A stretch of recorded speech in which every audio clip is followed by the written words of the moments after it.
Bonjour, on se retrouve pour une petite vidéo suite à mon absence de la semaine prochaine autour de la représentation géométrique d'un nombre complexe. Alors on avait un tout petit peu abordé dans le premier chapitre et finalement la donnée d'un nombre complexe sous la forme algébrique, on peut dire que c'est la donnée de deux nombres, une partie réelle et une partie imaginaire. Et la donnée de deux nombres, une partie réelle et une partie imaginaire, on peut la considérer comme un couple, et ça, un couple de deux nombres réels, on peut la représenter sous forme de coordonnées dans un repère, par exemple, orthonormé. Donc vous voyez ici, on retrouve ici un point A, dont les coordonnées, par exemple, je vais me positionner dans une situation entière, sont 3 et 2, eh bien on dira que le nombre complexe associé à ce point-là, ce qu'on appellera l'affixe, c'est le point, c'est le nombre complexe ZA qui est égal à 3 plus 2i.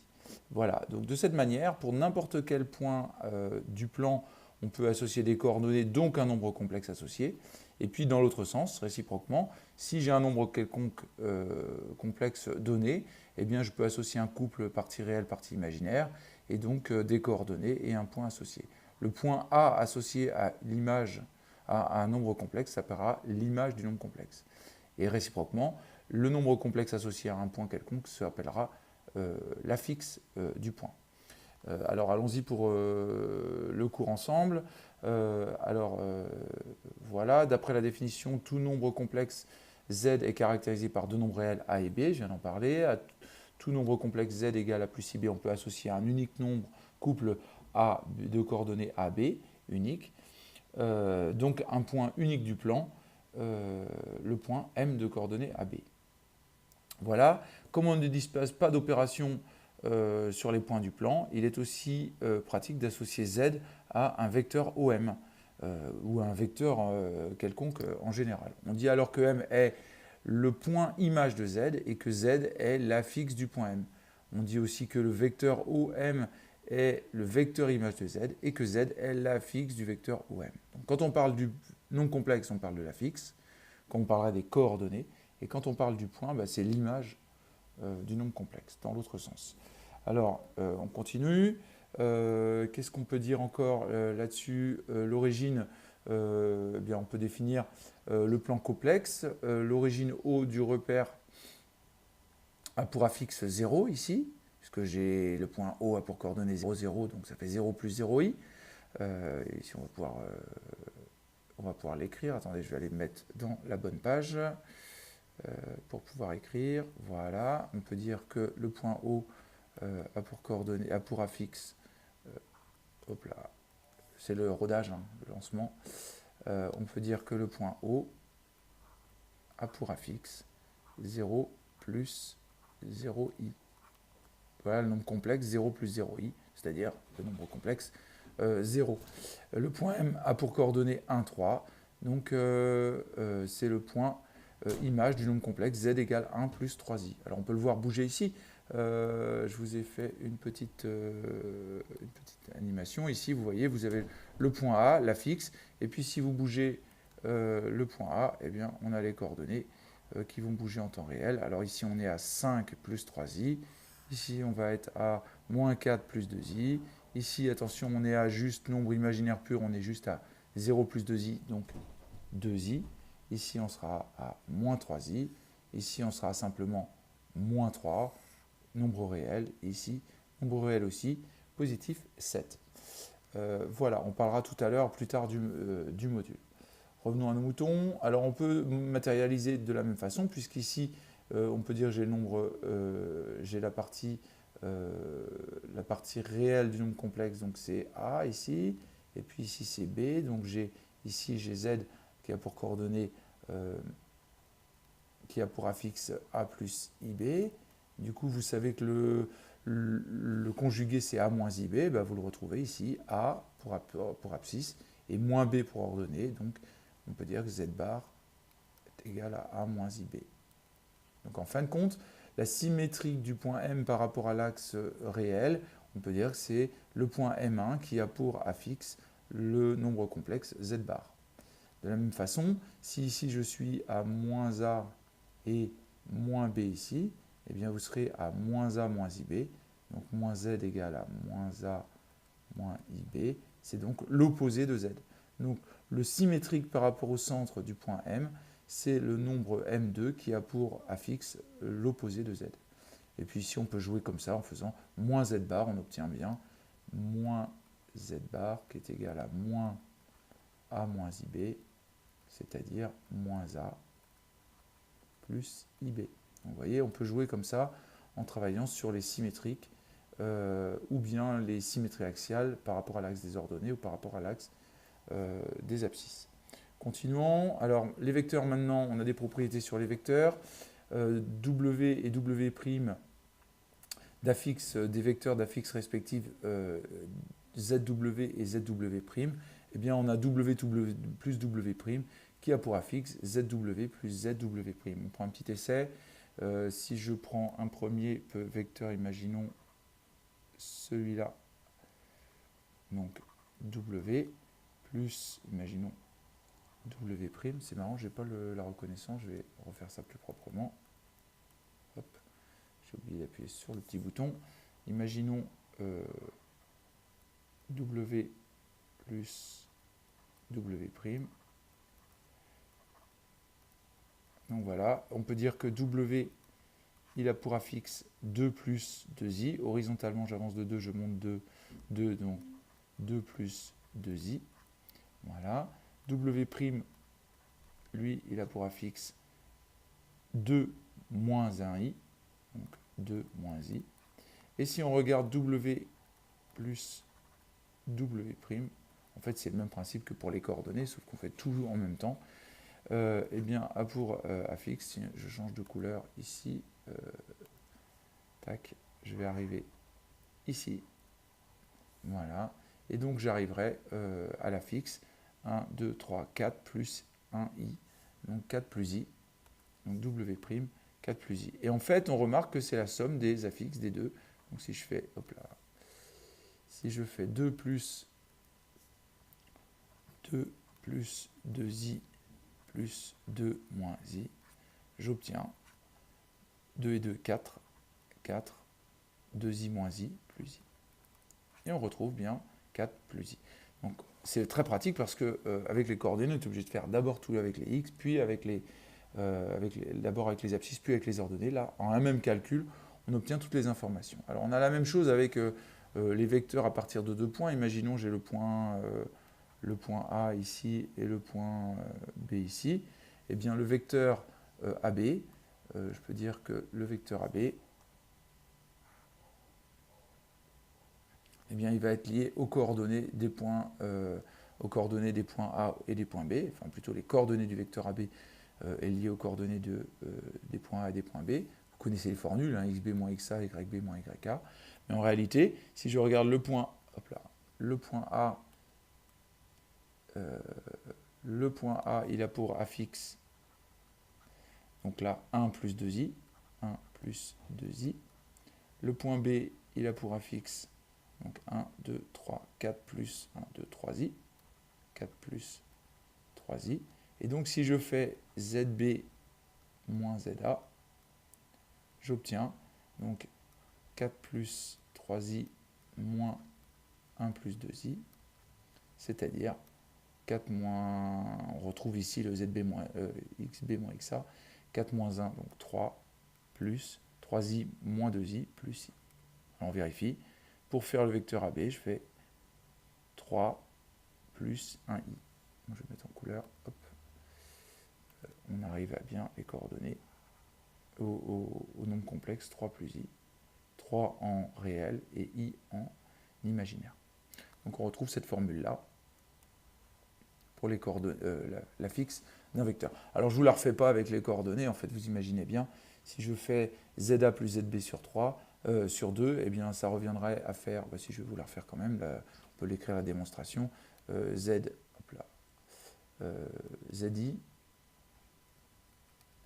eh bien ça fait, je vais la mettre avec x et y, ça va être plus facilement, xa plus i, ya plus xb plus i, yb, puis si on sépare, divisé par 2, et puis on a xa plus xb sur 2, plus I, YA plus YB sur 2. Donc vous voyez qu'on retrouve, ici le point I milieu de AB qui a pour coordonnées XA plus XB sur 2, YA plus YB sur 2. Alors on a une méthode beaucoup plus simple, c'est que directement on calcule ZA plus ZB sur 2. Donc voilà, je vais vous laisser travailler sur les exercices pendant la semaine que vous avez ici sur votre fiche, avec les coordonnées directement, c'est de la géométrie, et avec les affixes, pardon, avec les complexes. Et puis ici, vous avez un peu de vecteurs, et puis des ensembles de points ici. Je vous propose de continuer avec la notion de module et argument. Je ne sais pas si vous aurez le temps dans la semaine, si je pense. Le module d'un nombre complexe, eh bien, ça on peut le représenter par définition d'un nombre complexe Z, c'est le nombre réel positif ou nul qui est égal à la distance de O à M. Et alors la distance de O à M, vous savez très bien à quoi ça correspond. Eh bien, puisque vous avez déjà les coordonnées, vous savez depuis la seconde, imaginons que A, ici, vous avez X, voilà, décidément, j'ai encore du mal avec mon petit outil là. Ici, vous avez X, et ici, vous avez Y, c'est-à-dire, hop là, il ne veut pas, c'est-à-dire la partie imaginaire et la partie réelle du nombre complexe, donc Y. Donc on peut dire qu'avec Pythagore, puisque le repère du plan complexe est un repère orthonormé, eh bien on peut faire Pythagore et on obtient la diagonale, là, donc la longueur OM, qui est égale à racine de x au carré plus y au carré. Donc vous voyez ici la définition, module de z égale distance de O à M est égal à racine de a au carré plus b au carré. Évidemment, si je mettais a et b, ce serait plus clair. Donc partie réelle, partie imaginaire, ici a et b. Donc voilà, le module d'un nombre complexe 1 plus moins 2i, module de 1 moins 2i, racine de 1 au carré plus moins 2 au carré égale racine de 5. Ça, vous avez des exos dans le bouquin.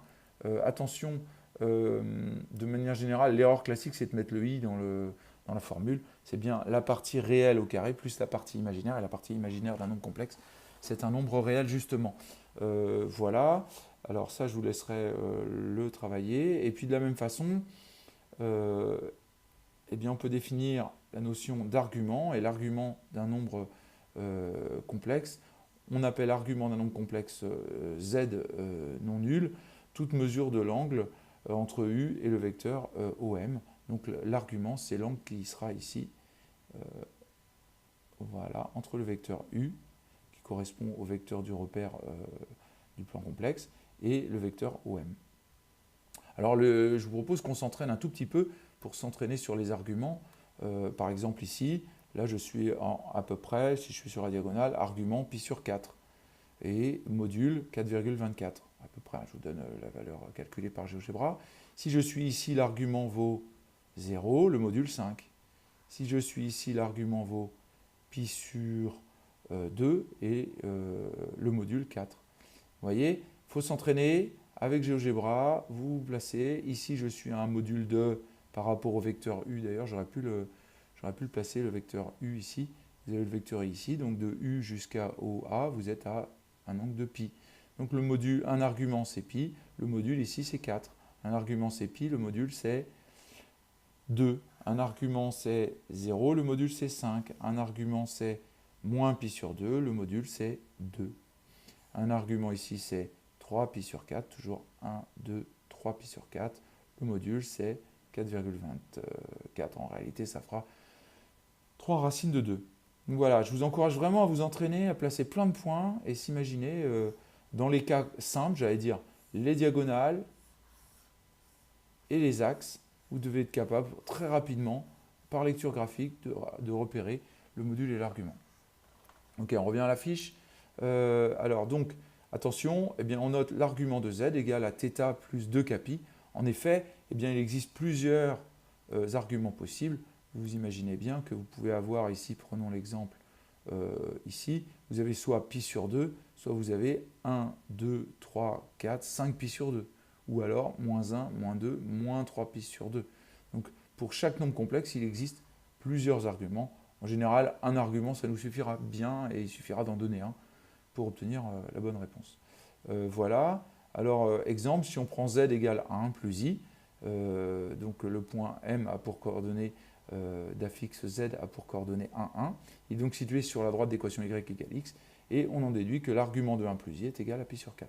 Plus 2 pi, ou plutôt un argument de 1 plus I, c'est pi sur 4. Si on veut décrire tous les arguments, on dira pi sur 4 plus 2 pi. Voilà, alors attention, si je prends le vecteur nul, bah lui, il ne peut pas faire d'angle avec le vecteur U. Donc justement, eh bien, on dira que si je prends le vecteur nul, il a pour affixe 0, le nombre complexe 0, et donc le nombre complexe 0 n'admet pas d'argument. Ça c'est important, ça pourra nous servir dans certaines situations de recherche de lieu de point. Voilà, remarque, un nombre complexe a une infinité d'arguments, ça je viens de vous en parler. Pour ceux qui ont fait l'aspect, ici on a la congruence. On dit que z est égal à θ modulo de pi, ou alors que z est congru à θ modulo de pi. Voilà. Et sinon on l'écrit plus généralement, argument de z égale θ plus 2 pi. Voilà, on va essayer de regarder justement comment passer d'un mode à l'autre. Alors pour ça, je vais peut-être vous faire un petit schéma pour bien comprendre. Parce que souvent, on applique des formules, mais on ne comprend pas trop ce qu'on fait parfois. Donc là, ça va être important de repérer le plan. Voilà, je vais vous redessiner à l'arrache le plan complexe. Voilà, et un nombre complexe. Voilà, ici, on va se mettre à 1 ici. Voilà. Là, je vais vous dessiner le cercle trigo comme je vais pouvoir. Est-ce qu'il va vouloir... Il veut bien me le reconnaître. Et on va se prendre un point, donc on va se définir, on va se positionner à 1 ici, 0 ici, dans le plan complexe, et puis un point M ici, quelconque, d'affixe Z. Alors le point M d'affixe Z, donc c'est donc, voilà, ici on voit le module de Z, hop là, le module de Z qui apparaît, je vous laisserai faire un petit dessin, ici le module de Z, voilà, et puis ici on a quoi? Eh bien, on a A et on a B si Z est égal à A plus IB. Voilà. Alors, du coup, le truc, c'est que si sa longueur, si le module de Z, c'est module de Z, quand je fais module de Z, plutôt Z sur module de Z, d'accord, je peux donc définir un point qui a pour affixe Z sur module de Z, et donc on obtient ce point B, il va se trouver ici, là. Et puisqu'il se trouve sur le cercle trigo, ici ben, on retrouve cosinus de θ, et ici sinus de θ. On peut donc dire que le point B a pour affixe cos θ plus i sinus θ. C'est-à-dire que z sur module de z est égal à cos de θ plus i sinus de θ, avec θ qui correspond à l'argument de z. Donc, par identification, eh bien, on peut directement retrouver, si on fait un petit produit en croix, ici, vous allez vous retrouver avec z est égal à module de z fois cos θ plus i sinus θ, attention, il y a les parenthèses, i sinus de θ. Donc, vous voyez, et en fait, la réponse, elle est là, puisque si on identifie et qu'on développe ça, tant pis, je vais le faire ici. Ah ben non, c'est dommage, j'ai pas de place là. Je me suis pris comme un manche. Est-ce que je peux écrire là? Non, je ne peux pas écrire là. Tant pis, vous l'avez en visu sur la vidéo, vous allez serrer. Ça nous donne A plus IB est égal à module de Z cos θ plus I fois module de Z sinus θ. Et on obtient ainsi la partie réelle qui est égale à la partie réelle. Donc ça fait A égale module de Z cos θ. Ça nous fait cos θ est égal à A sur module de Z. Et puis de la même façon, B égale la partie imaginaire égale la partie imaginaire.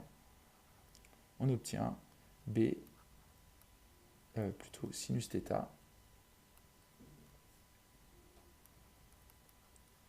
est égal à B sur module de Z. Bon voilà, du coup on a un protocole pour trouver l'argument avec les doubles équations cos θ et sinus θ. On peut retrouver quel est l'angle. Voilà comment on va pouvoir procéder. Voilà, certains d'entre vous, vous préférez directement dire, voilà, cos θ égale A sur R, sinus θ égale B sur R, R étant le module, et pour certains d'entre vous, ce sera tout aussi bien. Voilà, on appelle forme trigonométrique d'un nombre complexe non nul la forme z est égale à r, facteur de cos θ plus i sinus θ. Je vous rappelle que la forme algébrique, c'était quoi? Forme algébrique,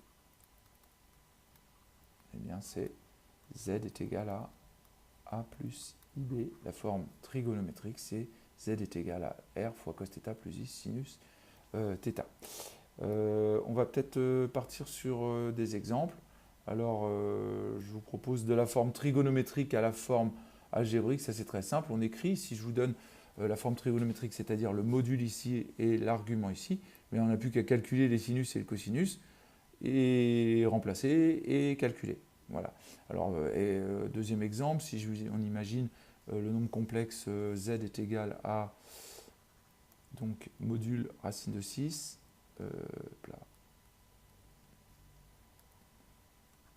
racine carrée de 6 facteur de cos de 3pi sur 4 plus i sinus de 3pi sur 4. Hop là, il manque le i. Sinus de 3pi sur 4. On peut donc dire que c'est égal à racine de 6 facteur de... Alors cos 3pi sur 4, une petite patatoïde. Tac, tac. Je vous encourage. Hein. On fait le petit dessin. 3pi sur 4, on est là. Ok, donc le cos c'est moins racine de 2 sur 2.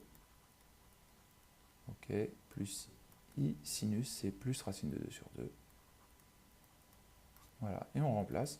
Donc ça nous fait racine de 12 sur 2 moins racine de 6 fois de 12 sur 2 plus i racine de 12 sur 2. Mais racine de 12 c'est racine de 4 fois 3, donc c'est 2 racines de 2.